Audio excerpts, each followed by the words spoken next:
Hey guys, J-Man here with the weekly X-Men talk. Okay, well, considering I wasn't really looking forward to the X-Men Gala, or the Hellfire Gala, I'm sorry. Don't kill me, Emma. I have your first appearance right over there. I really liked this week. Yay! This week was pretty good. I thought. I don't know. Let me know in the comments if you thought it was going to be shit and then it ended up being good, or if you thought it was going to be shit and and it was shit. I thought it was going to be horse crap and it ended up being really cool. Marauders number 21, the best issue of Marauders since issue number 1, because 2 to 20 have been not great. Yeah, I'm really shocked. So there's your little invitation to the Hellfire Gala. I really liked it. I don't know what the hell happened. I kind of got into this whole thing. So everyone's showing up through the gates and everything, Captain America, and they all have like little flowers that can help them pass through. Fantastic Four, freaking Iron Man shows up. There's more with this than one of the other books. Doctor Doom shows up. This is pretty cool. There's Xavier in his really neat, fancy outfit. Some of the outfits are a bit but some of them are pretty cool. Like Emma always looks, well, this is kind of a weird look for Emma, but she looks good when she's in the diamond form later on. Now, these 3 books all tied in with each other. So I guess I'll just go through them. There won't really be any spoilers because there really wasn't anything that happened that you're like, oh my God. So there's really nothing to spoil much, but the guests are being entertained by this mutant girl. And it's just all of the different factions in the world coming together to attend. And it's supposed to bring the mutants and humans together. And you got to read this. Me going through this entire thing to just like look at it and explain it to you is not going to really help you very much. I mean, I'm not going to talk about every scene because there's so many little things that happen where you have to read it. So it's just little interactions with people. So it's literally a party and it's people interacting with each other. And I think those interactions were really cool. Like I was having a feeling that they're going to be bad, but they actually weren't. This interaction here with Doctor Doom and Captain America, that's kind of cool. The Shi'ar show up and with some weirdness there. And this is an interesting Emma outfit. But yeah, so I'm really not going to go through all this. You're going to have to read it and let me know what you guys thought. But something happens at the end here. And again, it's left on a cliffhanger because you don't even know what happened. It just says later that evening. Give me 1 second. Sorry, guys. It just says later that evening. And everyone's walking out and they're like, oh, and they're touching their heads. And you're just like, what happened? And it's not explained, which is really cool. They give you an old issue here of X-Men. It's like some past gala. And even this was cool. I just read through it. It was really nice to read. It was pretty neat. So yeah, Marauders, good job. I'm going to rate this one pretty high. I really liked Marauders. All right, let's talk about X-Force number 20. This one's really good too. They're all good this week, guys. All good stuff. Oh, I really like this cover. I didn't really pay attention to the cover, but now I am. It's really cool. Okay, so people are showing up. There's more with Iron Man and Kid Omega, where Iron Man, he looks really cool. Let me know if the Iron Man series, I've got a love-hate relationship with Iron Man. Every time a new series comes out, I start reading it and I get really, really excited. And then that series gets canceled and they restart it again. And then I ho and hum about it. And then I start to read it and I like it again. And then so I've sort of just given up. I've kind of given up on everything that's not X-Men in terms of Marvel. For comic books, of course, not movies and MCU and all that.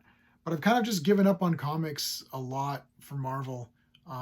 If it's not X-Men related, I really am not reading it at all. I was reading Captain Marvel, which I'm going to just keep. I took away the physical copies and I'm just going to do it digitally because I really don't feel like collecting it that much anymore. But Iron Man is someone who I always want to read more about, and then I just kind of I never really do. But the last series I thought was pretty good. So I don't know if this, or is it 2020 or whatever? I don't know. Anyway. So Iron Man and Kid Omega, again, a little interaction. So you're going to have to read all these to figure out the interaction.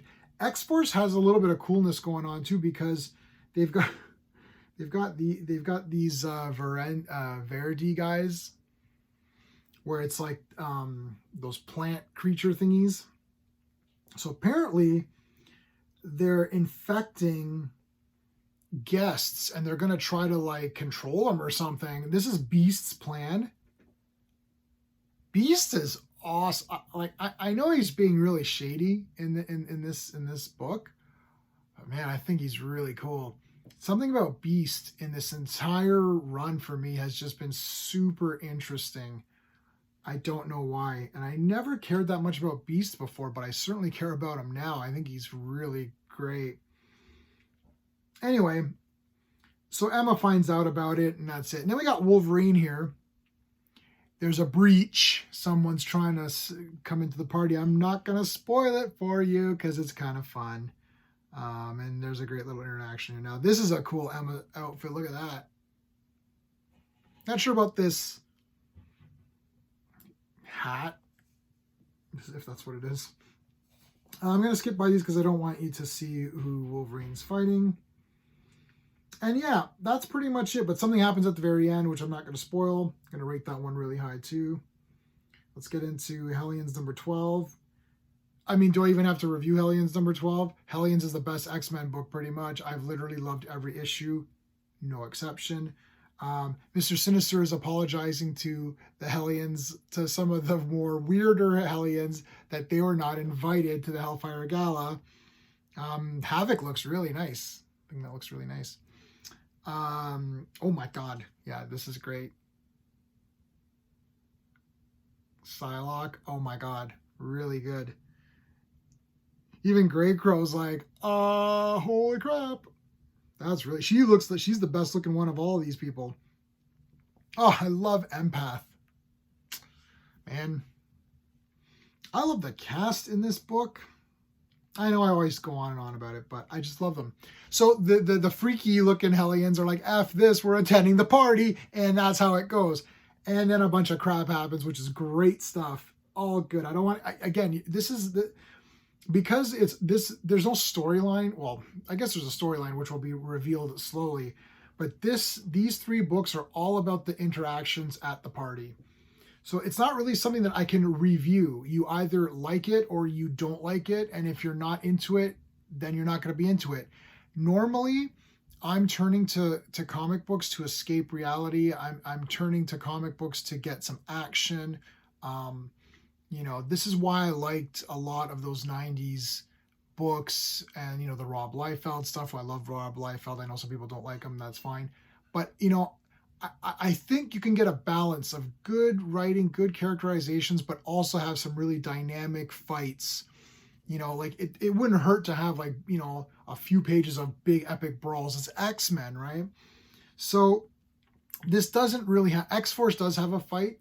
These ones don't really have that, but I'm actually interested in what's going on at the party. So hats off to the writers on this week, because normally I'd be like throwing up and be like, where's the damn fighting, you know?